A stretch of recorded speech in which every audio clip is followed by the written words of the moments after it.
Hello दोस्तों, स्वागत है आपका हमारे YouTube चैनल पे। दोस्तों, आज हम बात करने जा रहे हैं बंगाल की राजधानी कोलकाता के बारे में।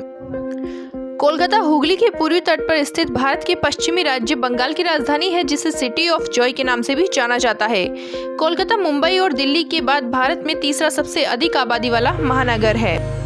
कोलकाता भारत की पूर्व ब्रिटिश राजधानी है, जो शानदार अतीत को समेटे हुए शहर की आकर्षक कला, अद्भुत वास्तुकला और अवलंबी साहित्य को दर्शाता है। कोलकाता भारत में औद्योगिक क्रांति और आधुनिक भारतीय सांस्कृतिक काव्य का जन्म स्थान और भारतीय स्वतंत्रता आंदोलन का केंद्र बिंदु था। इसके अलावा कोलकाता भारत के प्रमुख पर्यटक स्थलों में से एक है, जो Victoria Memorial, Howrah Bridge, Birla Mandir, Marble Palace, mansion, Eden Garden और अन्य आकर्षक और धार्मिक स्थलों के लिए प्रसिद्ध है और प्रत्येक वर्ष कई हजार भारतीय और विदेशी पर्यटकों को अपनी ओर आकर्षित करता है। दोस्तों, आज के हमारे इस वीडियो में मैं आपको कोलकाता के बारे में संपूर्ण जानकारी उपलब्ध कराऊंगी कि हमें कोलकाता कैसे जाना है, वहाँ कहाँ रुकना है और वहाँ देखने के लिए क्या क्या प्रसिद्ध है। तो सबसे पहले बात करते हैं कि हमें कोलकाता कैसे जाना है। हमारा पहला ऑप्शन है कोलकाता बाय फ्लाइट। यदि आप फ्लाइट से कोलकाता जाने का प्लान बना रहे हैं तो मैं आपको बता देती हूँ कि कोलकाता का अपना घरेलू हवाई अड्डा नेताजी सुभाष चंद्र बोस अंतर्राष्ट्रीय हवाई अड्डा है, जो कि शहर के केंद्र से लगभग 20 किलोमीटर की दूरी पर स्थित है। नेताजी सुभाष चंद्र बोस अंतर्राष्ट्रीय हवाई अड्डा कोलकाता को भारत के सभी प्रमुख शहरों के साथ साथ दक्षिण पूर्व एशिया और यूरोप के कुछ देशों से जोड़ता है। और फ्लाइट से कोलकाता एयरपोर्ट पहुंचने के बाद आप यहां से बस, ऑटो, टैक्सी या कैब बुक करके कोलकाता पहुंच सकते हैं। हमारा दूसरा ऑप्शन है कोलकाता बाय ट्रेन। यदि आप ट्रेन से यात्रा करके कोलकाता जाना चाहते हैं तो कोलकाता में हावड़ा और सियालदह दो मुख्य रेलवे स्टेशन है। यहाँ भारत के सभी बड़े स्टेशनों से जुड़ा हुआ है और उत्तर भारत का प्रवेश द्वार है। तो आप भारत के प्रमुख शहरों से ट्रेन से यात्रा करके हावड़ा और सियालदह रेलवे स्टेशन जा सकते हैं और रेलवे स्टेशन से ऑटो, टैक्सी, कैब या अन्य स्थानीय वाहनों की मदद से आप निश्चित स्थान तक पहुँच सकते हैं। हमारा तीसरा ऑप्शन है कोलकाता बाय रोड। अगर आपने कोलकाता जाने के लिए सड़क मार्ग का चुनाव किया है तो कोलकाता पश्चिम बंगाल के साथ साथ भारत के सभी प्रमुख शहरों से सड़क मार्ग से अच्छी तरह से जुड़ा हुआ है। भारत के लगभग किसी भी हिस्से से कोलकाता के लिए नियमित बस सेवाएं भी उपलब्ध हैं। दिल्ली से NH-19 के माध्यम से कोलकाता पहुंचने में लगभग 1 दिन लगता है।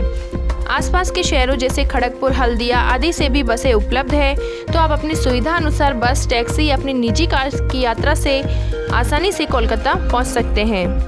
अब बात करते हैं वहाँ के खास पर्यटन स्थलों के बारे में। तो सबसे पहले आता है विक्टोरिया मेमोरियल।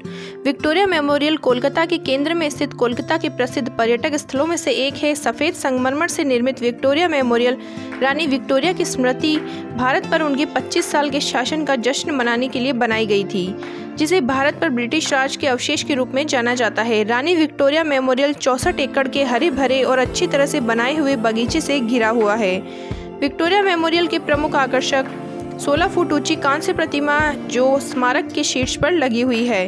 रानी विक्टोरिया मेमोरियल शाम के समय और आकर्षक प्रतीत होता है, जब शाम को इसे रोशनी और ध्वनि से सुसज्जित किया जाता है।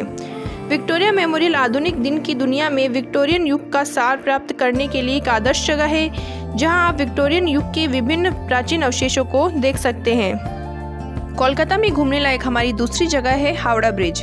कोलकाता का एक प्रतिष्ठित लैंडमार्क हावड़ा ब्रिज हुगली नदी पर बना एक विशाल स्टील ब्रिज है, जो दुनिया के सबसे लंबे कैंटिलीवर पुलों में से एक है। हावड़ा ब्रिज को रविंद्र सेतु के रूप में जाना जाता है, जो हावड़ा और कोलकाता को जोड़ता है। आपको बता दें कि हावड़ा ब्रिज प्रतिदिन 1 लाख से अधिक वाहनों और अनगिनत पैदल यात्रियों के दैनिक यातायात का मुख्य जरिया बना हुआ है।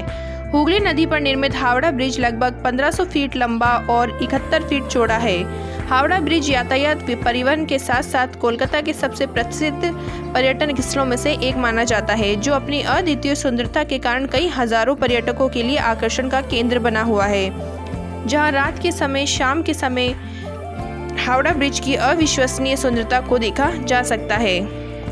हमारी दूसरी जगह है बिरला तारामंडल। बिरला तारामंडल कोलकाता के सबसे आकर्षक पर्यटक स्थलों में से एक है, जो एशिया का सबसे बड़ा और दुनिया में दूसरा सबसे बड़ा तारामंडल है। आनंद शहर में स्थित कोलकाता बिरला तारामंडल 2 जुलाई 1963 को पंडित जवाहरलाल नेहरू द्वारा स्थापित किया गया था। बिरला तारामंडल में एक इलेक्ट्रॉनिक्स प्रयोगशाला, खगोल विज्ञान गैलरी और खगोलीय मॉडल का संग्रह मौजूद है, जो पर्यटकों और विज्ञान प्रेमियों के लिए आकर्षण का केंद्र बना हुआ है। बिरला तारामंडल में पर्यटकों के आकर्षण के लिए नियमित रूप से कई शो आयोजित किए जाते हैं जो हिंदी, अंग्रेजी, बंगाली और अन्य क्षेत्रीय भाषाओं में संचालित होते हैं। शो के दौरान 9 ग्रहों का एक दौरा, उनके बारे में दिलचस्प विवरण और हमारे ब्रह्मांड में मौजूद अन्य आकर्षक खगोलीय पिंडों पर चर्चा की जाती है, जहां आप ग्रहों, खगोलीय पिंडों और विज्ञान संबंधित अन्य जानकारी प्राप्त कर सकते हैं। हमारी अगली जगह है भारतीय संग्रहालय। सिटी ऑफ जॉय के नाम से प्रसिद्ध कोलकाता में स्थित भारतीय संग्रहालय दुनिया का 9वां सबसे पुराना संग्रहालय है, जिसकी नींव वर्ष 1814 में रखी गई थी और तब से यह बहुविषयक गतिविधियों का केंद्र रहा है। जादूगर के नाम से मशहूर भारतीय संग्रहालय समकालीन चित्रों, बुद्ध के पवित्र अवशेष, मिस्र की मम्मियों और प्राचीन मूर्तियों, आभूषणों, जीवाश्मों, कंकालों, प्राचीन वस्तुओं, बाजूबंदों और तेजस्वी मुगल चित्रों के कुछ अति उत्तम संग्रह है जो भारत के अतीत को प्रदर्शित करते हैं और पर्यटकों और इतिहास प्रेमियों के लिए लोकप्रियता का विषय बने हुए हैं। इतिहास के बारे में जिज्ञासु लोगों के लिए संग्रहालय परिसर के भीतर एक पुस्तकालय और किताबों की दुकान भी मौजूद है। भारतीय संग्रहालय पर्यटकों के साथ साथ इतिहास प्रेमियों के घूमने के लिए कोलकाता में सबसे आकर्षक जगहों में से एक है। हमारी अगली जगह है बिरला मंदिर।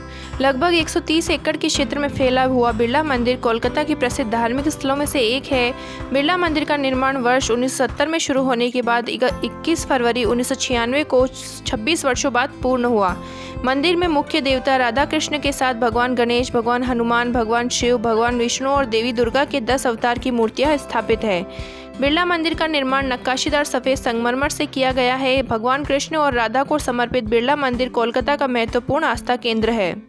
अगला है हमारा अलीपुर जू। अलीपुर जू जैसे कलकत्ता चिड़ियाघर या अलीपुर का प्राणी उद्यान भी कहा जाता है। अलीपुर जू भारत में स्थापित सबसे पुराना प्राणी उद्यान है और कोलकाता का एक प्रमुख पर्यटक आकर्षण है।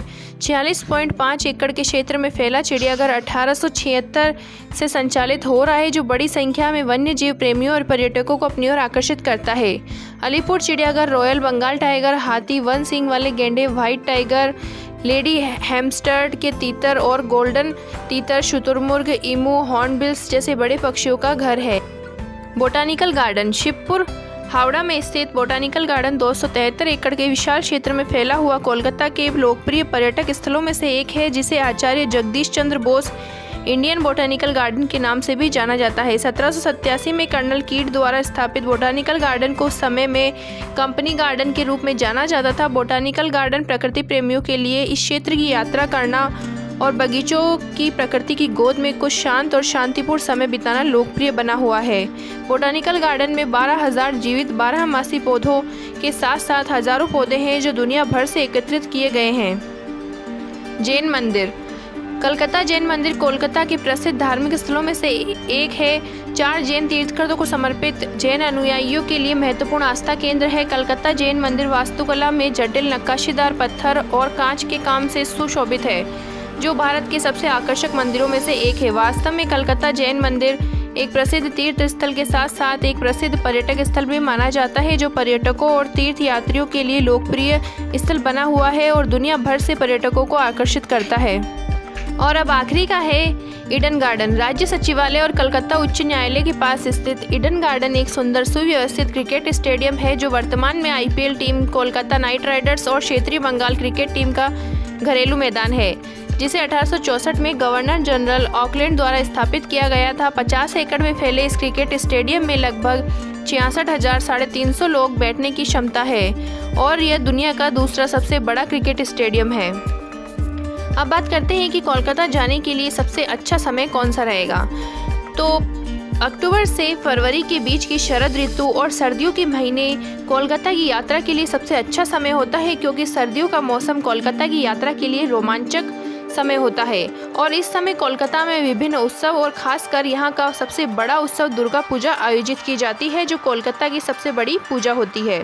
अब बात करते हैं वहाँ के फेमस फूड के बारे में। कोलकाता शहर स्थानीय बंगाली व्यंजनों के लिए सबसे अधिक जाना जाता है, जो कि यहाँ आने वाले सभी पर्यटकों के बीच लोकप्रिय बने हुए हैं। अधिकांश बंगाली व्यंजन भोजन चावल और मछली के चारों ओर घूमते हैं और यहाँ बंगाली व्यंजनों के अलावा शहर के विभिन्न रेस्टोरेंट में बढ़िया अंग्रेजी भोजन, कॉन्टिनेंटल, उत्तर भारतीय आदि मिल जाते हैं। इसके अलावा कोलकाता शहर बंगाली मिठाइयाँ, रसगुल्ला, चमचम, रसमलाई, शोडेंज भी बहुत फेमस है।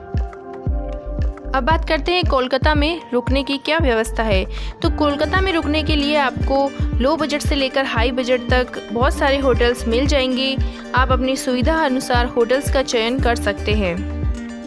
तो दोस्तों, ये थी कोलकाता शहर के बारे में संपूर्ण जानकारी। अगर आपको वीडियो अच्छा लगा हो तो वीडियो को लाइक करें, शेयर करें और अगर चैनल पर नए हैं तो चैनल को सब्सक्राइब जरूर करें ताकि मेरे ऐसे ही नए नए वीडियोस देखने को आपको मिलते रहें। फिर मिलेंगे एक नए वीडियो के साथ, तब तक के लिए धन्यवाद।